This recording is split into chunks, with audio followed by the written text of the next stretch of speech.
Badges have always been the easiest way to earn diamonds in 99 nights in the forest. When you're just starting out, many badges can be completed in only 10 to 15 minutes, giving you diamonds super fast. They're really the best way for new players to get started.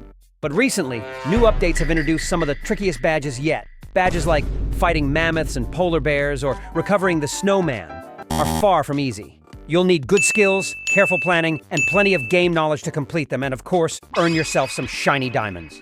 And if we're talking about tough challenges, we can't forget the badges from the latest fishing update. Because these badges aren't just about skill, they also require a bit of luck. That is why without the right tools, knowledge of the best spots, or perfect timing, even playing all day might not be enough. These are the badges that truly test your patience and strategy. So, if you want to know the fastest and easiest way to earn these badges, make sure to like and subscribe to the channel. We're about to dive right in. Nice. Of course, not all 4 tasks are equally hard.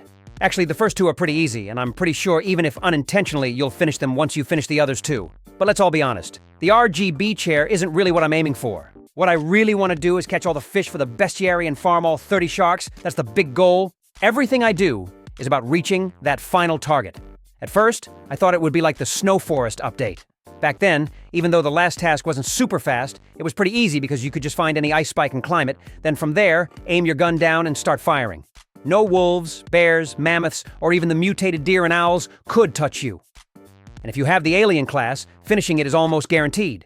But in the fishing update, things get tricky. It's not just about strategy, but also a bit of luck, because you can't be sure you'll catch the shark or that old shoe right at the start. So if you don't want to play all day and night, day after day, and still miss out on some badges, check out my following tips. First, just like what I said in the beginning, we need to well prepare.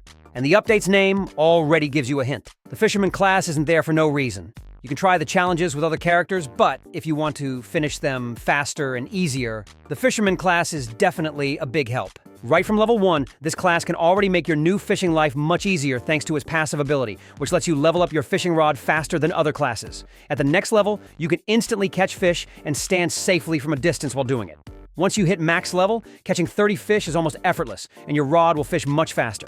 So if you want to beat this challenge easily, spending 50 diamonds to add this class to your team is totally worth it. Okay, that's the class covered. But hold on, you're not going fishing just yet. Remember, this is a survival game. You still need to survive first.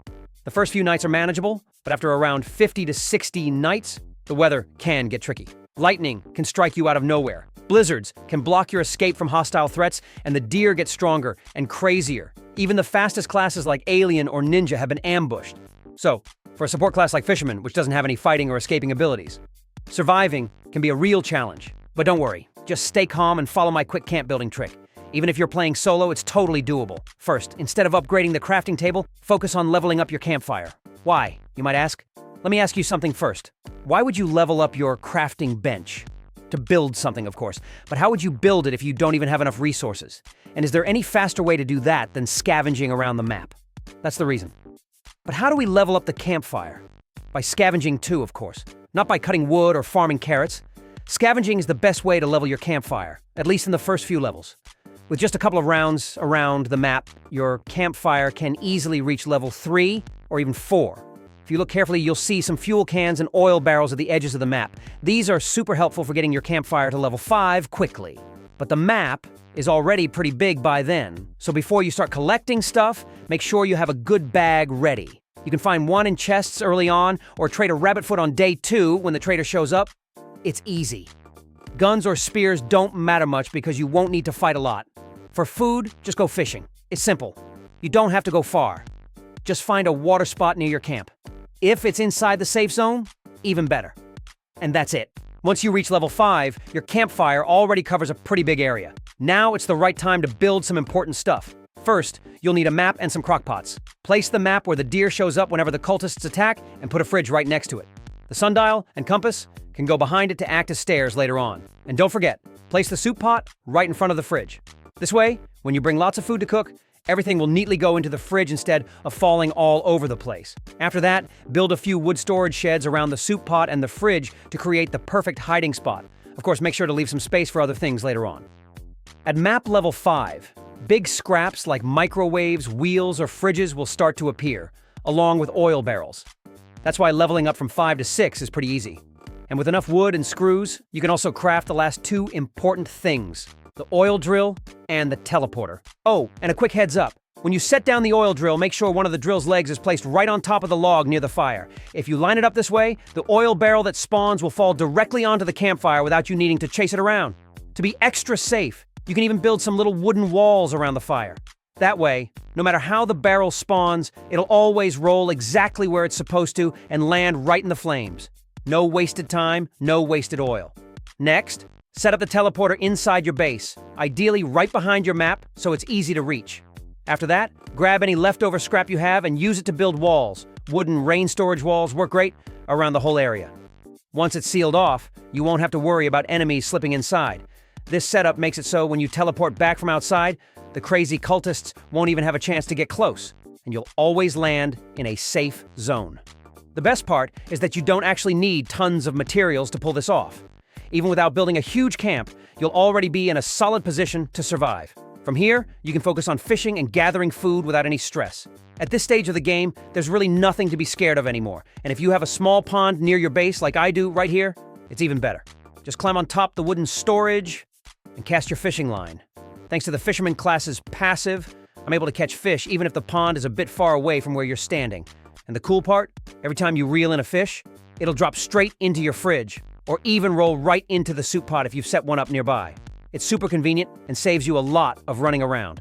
This trick makes things much easier, so even if you're not working on the 2 tricky badges, doing it this way during your normal runs will help a ton. You'll stay safe, stay fed, and keep making steady progress without wasting energy. Finally, when there's nothing left to worry about, it's time to go shark hunting, everyone. Stick to the outer edges of the map because that's where you'll find the special bone lake. Once you get there, head to the middle of the lake, but don't cast your line just yet. First, set up the second teleporter right where you're standing, then press E to activate it. Perfect. Now you can relax, wait, and start fishing. Why here, of all places, you might ask? Simple. Sure, you can catch sharks in the green pond too, but nowhere else will you find both the old boots and the Trident. Only here. Just look at what I caught. Does that look fake to you? After that, cast your fishing line and hope for some luck. Oh, and by the way, don't forget to level up your rod if you've got the experience ready. That way, you won't miss when a fish bites, because trust me, sharks are not easy to reel in. That's just during the day. What about at night? No problem! You can handle all kinds of monsters. Even if the deer gets hungry, it won't be quick enough to hurt you. If you follow what I said earlier, just charge at it once you're there. All you gotta do is press one button, and you'll teleport straight home. The owl is even less of a problem since it won't bother you if you stay still. The only tricky ones are the wolves that try to sneak up and bite. You can either take them out, or just teleport home. Wait until morning and come back. With just a few hours of playing, you can finish all the challenges without any problems. And if you can, bring your friends to play too. It'll be a lot faster and more fun.